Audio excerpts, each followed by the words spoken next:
irmão e minha irmã, abra a sua Bíblia no Salmo de número 24.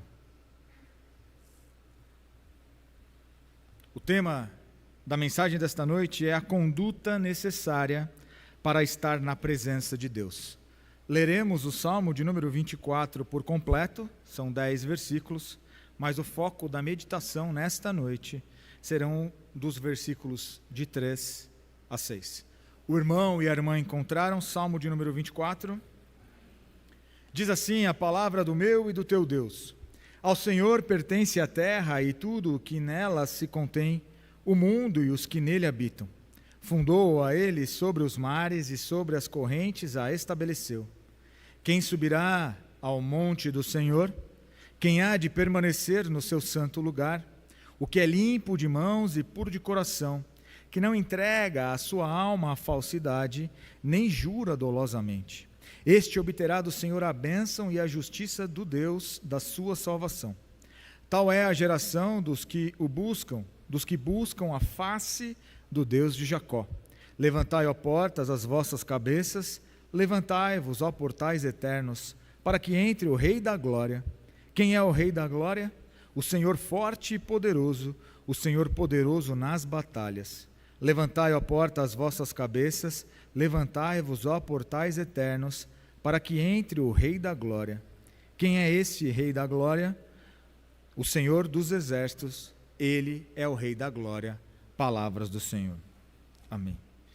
Meu irmão e minha irmã, no mundo em que vivemos, dos filmes e trilogias, e uma série ali de histórias que são contadas através, de vários fatos, o Salmo de número 24, ele está inserido, sim, em uma trilogia. Trilogia essa que começa no Salmo de número 22, onde existe ali a narrativa e traz Jesus como Salvador. O Salmo 23, tão conhecido nosso, que fala de Jesus como bom pastor. E o Salmo 24 que lemos, traz Jesus como Rei, Criador dos céus e da terra, o Senhor da terra e da sua plenitude. O Salmo 24, então, é dividido em 3 partes. Nós, como já disse, nos concentraremos nos versículos de 3 a 6, mas nos versículos 1 e 2, meu irmão e minha irmã, vai falar justamente de Deus e da sua criação. No seguinte, na seguinte divisão, dos versos 3 a 6, vai falar justamente de Deus e de nós enquanto servos e o que devemos fazer para estar na sua presença. E dos versículos de 7 a 10, traz exatamente esse fechamento de exaltação a Deus da sua glória e da sua realeza. Então, Salmo 24, escrito por Davi, ele apresenta no versículo 3 uma das perguntas mais profundas da nossa fé, que é: quem subirá ao monte do Senhor? A resposta, então, na sequência, além de quem subirá ao monte do Senhor, é: quem há de permanecer no seu santo lugar? A resposta vem nos versículos 4 e 6, que vamos trabalhar ponto a ponto, mas fala justamente dessa necessidade, onde Davi destaca essa pureza moral e espiritual que eu e você, enquanto filhos e filhas, servos e servas do Senhor, devemos ter. Pela manhã, na escola dominical, quando falávamos do remanescente fiel, o pastor Adilson trouxe algo nesse sentido também, de como eu e você, como esse remanescente, devemos tomar cuidado, tanto do lado espiritual, quanto do lado moral, no mundo ao qual estamos inseridos. A expressão, então, monte do Senhor aqui, é o lugar de habitação divina, que podemos muito bem traduzir como presença de Deus. Eu e você, como filhos e filhas, servos e servas do Deus vivo, devemos buscar constantemente estarmos na presença de Deus. O paralelismo nessa poesia hebraica que Davi traz, fala justamente de quem tem as condições, ou quais são as marcas, as características do homem de Deus, da mulher de Deus, para habitar com Ele e viver na sua santa presença. Não se trata, meu irmão e minha irmã, de passarmos alguns minutos com Deus, num dia, numa hora ou num determinado momento da semana, mas trata-se de estarmos 24 horas por dia, 7 dias por semana, na presença do nosso Deus. E então, no versículo 4, o salmista Davi diz, depois das perguntas, quem subirá ao monte do Senhor e quem há de permanecer no seu santo lugar, o primeiro ponto aqui então no versículo 4 é o que é limpo de mãos, ou seja, mãos limpas. Mãos limpas, meu irmão e minha irmã, é um termo que traz aqui o simbolismo para as nossas atitudes, atos, tudo aquilo que eu e você fazemos, e no que tange também a essa pureza moral. Quais são como que nós nos portamos no dia a dia, seja em casa, na escola, na faculdade, na própria igreja, nos traslados dessas nossas atividades. Tiago 4,8 vai dizer, por exemplo, aproximem-se de Deus e Ele se aproximará de vocês. Pecadores, limpem as mãos, e vocês que têm a mente dividida, purifiquem o coração. Ou seja, mãos limpas quer dizer atitudes, atos. Tiago enfatiza então a necessidade dessa limpeza moral e espiritual para se aproximar de Deus. E aí eu me lembro daquela frase onde diz, o certo continua sendo certo, mesmo que ninguém esteja fazendo. E o errado continua sendo errado, mesmo que todos continuem fazendo. Em momentos de um relativismo moral, como pudemos falar pela manhã, ou de um materialismo, ou de outras doutrinas e correntes que tentam nos dominar e tirar a visão de Cristo e a centralidade de Deus nas nossas vidas, eu e você não podemos ceder a este engano. Quantas não foram as vezes que chegaram perto da gente e falaram, mas está todo mundo fazendo, não faz mal, seja no trabalho, na escola, mas está todo mundo fazendo. Mas não é porque todos estão fazendo, se, como o pastor falou de manhã, vai contra aquilo que Deus nos ordenou, nos determinou e nos instrui na sua palavra, nós devemos fugir dali. Quando lembramos da outra face, e eu pude comentar isso num dos estudos de quarta-feira que tivemos, quando Jesus nos orienta a dar a outra face, quando nós nos aprofundamos no termo a outra face, fala justamente de nós voltarmos as costas e sairmos daquele determinado lugar. Quando não é um ambiente onde Deus está, ou Deus possa estar, ou não é um ambiente em que Deus estaria no nosso lugar, eu e você devemos virar as costas e sair dali. Se é um ambiente que falam mal, que deturpam a palavra, ou os próprios conceitos, que está muito em voga hoje, falar, destruir as instituições como família, pai, mãe e etc. Se não convém, se não está alinhado com o que Deus tem para mim e para você, eu e você devemos virar as costas. 1 Timóteo 2,8 vai dizer, ainda falando de mãos limpas, quero, pois, que os homens orem em todo lugar, levantando mãos santas, sem ira e sem discussões. Veja, para eu e você estarmos na presença do Senhor, as nossas mãos, as nossas atitudes, os nossos sentimentos, os nossos atos devem estar limpos, sem mácula, sem problema ou sem infringir aquilo que Deus tem para mim e para você. Por ter mãos limpas, então, o cristão deve evitar qualquer forma de injustiça e pecado em suas ações. Isso inclui honestidade nos negócios, justiça em julgamentos e bondade em atos cotidianos. Eu e você, enquanto cristãos, ou seja, pequenos cristos, devemos refletir o caráter do nosso Deus e todos os seus atributos, e se Deus é bom e se Deus é santo, eu e você devemos também sermos bons e santos. Bons não como o mundo prega, de queremos uma exclusividade ou algo no sentido de que somos melhores que os demais, mas justamente projetar em nós e nas nossas ações a bondade que recebemos de Deus. A bondade de Deus se transformou em amor, o amor em graça, e Ele entregou o seu único Filho na cruz, e o sangue vertido para que eu e você pudéssemos, e a palavra diz, que o véu se rasgou, e quando o véu se rasga, eu e você passamos a ter acesso direto à presença de Deus. Mas diferente do que o mundo prega, que devemos vir de qualquer forma e permanecer da forma que estamos, não nos transformarmos, não nos purificarmos e não nos convertermos dos maus caminhos, eu e você sabemos que é justamente o oposto que devemos fazer. E por isso então, o salmista nos orienta que devemos estar na presença de Deus de mãos limpas. Mas também, no versículo 4, ele segue aqui dizendo, e puro de coração. Um puro de coração representa motivações e intenções livres de engano e de malícia.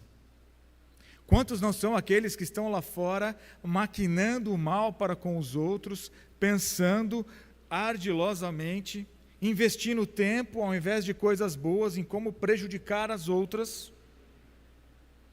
Suas intenções são diferenciadas do ponto de vista mais negativo possível. Ou então, visam um lucro exorbitante, dinheiro, e adoram a Mamon, e se esquecem do nosso Deus. E se esquecem de que se eles têm uma vida, é porque Deus, se eles acordam todos os dias, é porque Deus assim permite. Mas o puro de coração, então, as suas motivações e intenções são justamente livres desses enganos e malícias. No pensamento hebraico, o coração fala justamente é o centro das emoções, pensamentos e vontade. Ou seja, eu e você devemos ter um coração puro e sincero e devotado a Deus. Se eu e você somos puros de coração, não é mais a vontade de Deus, não é mais a nossa vontade, e sim a vontade de Deus que deve prevalecer nas nossas vidas. Não mais a nossa, mas a vontade de Deus. E aí, quem sabe, podemos ter a graça do apóstolo Paulo em dizer um dia, não sou eu mais quem vive, mas Cristo vive em mim. Já pensaram, irmãos, a dimensão de Cristo viver em nós? De cada ação que fazemos, que tomamos, os passos que damos, é Cristo e o nosso Deus nos orientando. Porque quando assim o é como cantamos. A graça incomparável do Senhor, o amor que nos transborda e nos toma, a paz que excede todo o entendimento invade o nosso coração. E aí, como Deus gosta de confundir os doutos deste mundo, faz até com o exemplo que o pastor trouxe. O que para muitos, um simples transeunte com o seu carrinho de sucata, possa parar em meio ao centro de uma das maiores cidades do mundo, e com certeza do nosso Brasil, e louvar, adorar, engrandecer e bendizer a bondade e o nome do Senhor. Muitas vezes, um tapa de leve na nossa cara ou um murro, porque a gente rapidamente murmura, se esquece de Deus, mas aqueles que conseguem, assim como também o apóstolo Paulo, viver bem, tanto no muito quanto com o pouco, e mesmo assim, sabendo que Ele tudo pode naquele que fortalece, que o fortalece, que é Deus, eu e você devemos ter esse coração puro na busca por Deus. Mateus 5,8 vai dizer, e o seminarista Everton trouxe recentemente essa reflexão para nós: bem-aventurados os puros de coração, pois verão a Deus. Os irmãos entendem o quão importante é estarmos conectados com a palavra de Deus de Gênesis e Apocalipse, porque um testemunha do outro, um livro testemunha do outro, uma fala testemunha a outra, e se eu e você queremos ver a Deus, o nosso coração, as nossas emoções, os nossos pensamentos e a nossa vontade tem que estar alinhada com a do nosso Deus. Salmo 51:10 vai dizer: cria em mim um coração puro, ó Deus, e renova dentro de mim um espírito inabalável. Davi clama por um coração puro após ter pecado com Betseba. mostrando que Deus pode renovar e purificar o coração do homem, e aqui o pastor traga as palavras dele pela manhã. Estava tão amarrado ou conectado com as coisas do palácio, do reino, né? As comidas e todo o poder que o rei poderia exercer, que ele foi por um caminho que não deveria ter ido. E é interessante que quando ele é confrontado pelo profeta Natã, Davi diz: devemos matar esse homem. E aí quando Natã vira para ele e diz: o profeta, este homem é você, eu só posso imaginar que ele tenha caído de joelhos em pranto e entendendo pelo Santo Espírito de Deus o tamanho do erro que ele cometeu. Como falamos pela manhã também, a diferença dele para Saul é que ele foi em busca do perdão de Deus, se arrependeu e se desvencilhou das coisas do palácio. Ao contrário de Saul, que sempre procurando desculpas, se irrita quando na sequência Samuel diz que ele não será mais rei. E aí, sabendo do peso ou sabendo que perderia, né, os benefícios do palácio, porque naquela época o rei não pagava impostos e etc, e tinha muitos bens, como ainda existe por aí, né, muitos políticos aí com muitas regalias, mas ele viu que não estando mais no palácio, ele não teria aquilo onde o coração dele estava. O coração de Saul nunca esteve em Deus, mas sim nos benefícios que o reino, ou por ser rei, trazia. Ter um coração puro de uma forma aplicada, meu irmão e minha irmã, implica em constantemente examinarmos as nossas atitudes e motivações, alinhando-as com a vontade de Deus. Devemos nos arrepender de qualquer pensamento ou desejo impuro e buscar a santidade em nosso interior. Uma igreja forte, ela só existe porque nós, enquanto indivíduos, devemos ser fortes. É no secreto com Deus, é no coração ali onde nós derramamos no altar do Senhor os nossos erros, falhas, pedidos. Ana, quando alinhou a sua vontade à do Senhor, teve a resposta da sua oração, Samuel, nos seus braços. Por muito tempo, ela subia, orava e não era atendida, porque ela estava pensando somente nela. A partir do momento que ela vira para o Senhor e diz: se o Senhor me abençoar, ele será profeta, Deus falou, ele já precisava de um profeta, a bênção aconteceu. Isso quer dizer, meu irmão e minha irmã, apenas um de muitos exemplos na Bíblia, que quando nós alinhamos os nossos propósitos, as nossas vontades à do Senhor, as coisas fluem, as coisas caminham, as coisas funcionam. Mas seguindo aqui, para não me estender muito mais, o próprio versículo 4 vai dizer, né, ainda na sequência: então, além de mãos limpas e ser puro de coração, que não entrega a sua alma à falsidade e nem jura dolosamente, ou seja, evitar a falsidade e o engano. É crucial para estarmos na presença de Deus. A falsidade inclui mentiras, hipocrisia e qualquer outra forma de engano.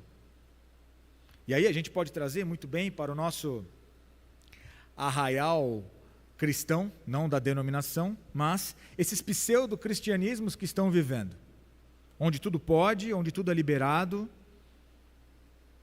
se esquecem que vivemos na época da graça, mas virá a época da justiça. E a palavra de Deus está devidamente escrita e nos orienta que lá no final muitos ouvirão, ou dirão ao Senhor: preguei, expulsei demônios e fiz uma série de outras coisas. E ouvirão dele, o Cristo: aparta-te de mim, porque não vos conheço. Viver a verdade do Evangelho requer sim um preço. Requer renúncia do eu, como nós já trabalhamos alguns domingos atrás. Requer estarmos no centro da vontade de Deus. Em João 4:24 vai dizer: Deus é Espírito e é necessário que os seus adoradores o adorem em espírito e em verdade. A adoração verdadeira deve ser baseada nesta verdade e nesta autenticidade. Efésios 4:25 vai dizer: por isso deixem a mentira e falem a verdade ao seu próximo, pois somos todos membros de um só corpo. Aqui, amados, não quer dizer que eu e você somos mentirosos. Mas aqui é algo que, para nós, aí, Arraial Presbiteriano Independente e, sobretudo, a nossa igreja, como foi falado pela manhã, devemos saber manusear bem a palavra da verdade, estar conectado com a palavra de Deus, para que nós possamos responder às enganações e às mentiras que o mundo tem pregado contra a palavra de Deus. Diferente do que foi dito ou solicitado quando teve o episódio das Olimpíadas, que falamos pela manhã, onde muitos questionaram por que os cristãos não defendem a sua fé. Isso não quer dizer que nós não defendemos, mas a verdade por si só já fala mais alto que qualquer defesa. Cabe a mim e a você seguirmos o exemplo de Cristo. Diferente de outras denominações ou outras religiões, porque nesse mesmo período foi relembrado aquele atentado do Charles Hebdo, um jornal ali francês, há um bom tempo atrás, quando fizeram uma sátira de Maomé, os árabes ali, os muçulmanos, atacaram e atentaram contra aquele jornal. Eu e você somos diferentes, não porque somos melhores, mas porque servimos ao Deus vivo, porque refletimos a cultura do seu reino, que é o nosso reino. Muitos querem nos inflamar para darmos respostas as quais Deus não quer que demos, para justamente apontar o dedo para nós depois e falar, lá vai aqueles revoltados. A verdade aqui, evitar a falsidade e o engano para mim e para você é justamente estarmos centrados na palavra de Deus. Nunca se fez tão importante, meu irmão e minha irmã. E aí eu trago à memória um vídeo que eu vi recentemente de um comediante de stand-up comedy chamado Rodrigo Marques, onde ele faz uma sátira que diz justamente assim, que ele estava conversando com um amigo, e esse amigo cristão, e então esse amigo cristão falava para ele que Deus era tudo, que a Bíblia era tudo, que a palavra de Deus era tudo. E aí ele questionou, então, Deus é tudo de tudo para a tua vida? Sim. Você já leu o livro, a Bíblia, já que tem um livro específico? Não, não li. E ele falou, mas agora eu fiquei confuso, se ele é tudo de tudo para você, por que você não leu? E aí ele então responde, você já viu o tamanho do livro? Eu trago, de uma certa forma triste, esse exemplo, amados, porque muitas vezes a gente pode estar dando esse tipo de testemunho. Falando daquilo que não sabemos, ou falando coisas que não deveríamos falar porque não temos o devido conhecimento das Sagradas Escrituras. E não é algo só para mim e para você. O próprio povo lá no Antigo Testamento ouviu do profeta, errais porque não conheceis as Escrituras, do próprio Deus, na verdade, né? O meu povo erra porque não conhece as Escrituras e nem o poder de Deus. De uma forma prática, então, para evitar essa falsidade ou um engano, o cristão deve ser transparente e honesto em todas as áreas da vida, tanto para com Deus quanto um para com os outros. A integridade deve ser um valor fundamental em nossa caminhada de fé. E para fechar, amados, concluindo, para não nos estender mais, quando nós estamos com as mãos limpas, o coração puro, e não nos entregamos à falsidade, nem juramos dolosamente, nós temos o quê? Que Davi diz, este obterá do Senhor a bênção e a justiça de Deus da sua salvação, e a justiça do Deus da sua salvação. Ou seja, o Senhor olha para nós. Davi afirma então que aquele que vive em pureza e verdade obterá do Senhor a bênção e a justiça de Deus, do Deus da sua salvação. A bênção de Deus é um sinal da sua aprovação e do seu favor. E aqui para mim e para você, a gente abre as redes sociais e a gente vê pastores dizendo de denominações diversas que se o irmão não tem o bem, não tem dinheiro, está com alguma dificuldade, Deus não está com ele, é justamente o contrário. Aqui é, se nós estamos de mãos limpas, coração puro e não nos entregamos aquilo que não é de Deus, nós estamos no caminho das bênçãos de Deus. E não vou me estender mais com relação às bênçãos, porque o pastor bem pregou no domingo passado sobre as bênçãos do Senhor. Mas também em Salmo 1, de 1 a 3, vai dizer aqui, né? Bem-aventurado aquele que não anda no conselho dos ímpios, ele é como árvore plantada junto à corrente de águas que no devido tempo dá o seu fruto. Quando eu e você estamos no caminho do Senhor, meu irmão e minha irmã, é como Jacó no deserto, onde ele cava e ali tem um poço onde traz água e água traz abundância e todos olham para o lado, mas eu já cavei em tudo quanto é lugar e nunca achei algo desse sentido. Ou quando Abraão e Ló vê as campinas e Ló vai lá para Sodoma e Gomorra, Abraão vai para um outro lugar e ali ele é bem sucedido. Quando estamos na presença do Senhor, nós somos bem sucedidos. E não do jeito que o mundo prega, no sentido de bens materiais. Mas se nós temos Deus, nós temos tudo. E vamos saber viver tanto com muito quanto com pouco. Porque Deus sabe das nossas necessidades. E Ele nos atende à medida do que nós precisamos. Mateus 5,6 vai dizer então também: bem-aventurados os que têm fome e sede de justiça, pois serão satisfeitos. A bênção de Deus pode ser vista em uma vida frutífera, onde as decisões e ações são guiadas pela sabedoria divina, resultando em paz e prosperidade espiritual. Quer saber se estamos no caminho certo, meu irmão e minha irmã? Deus dominará as nossas decisões. Vamos ter paz e vamos ser prósperos espiritualmente. Concluindo, queridos irmãos e irmãs, o Salmo 24 nos oferece então um padrão elevado para a nossa conduta cristã. Para estar na presença de Deus, devemos ter mãos limpas, um coração puro e viver em verdade. Esses princípios são aplicáveis em todas as áreas da nossa vida e nos guiarão a receber a bênção de Deus, hoje e sempre.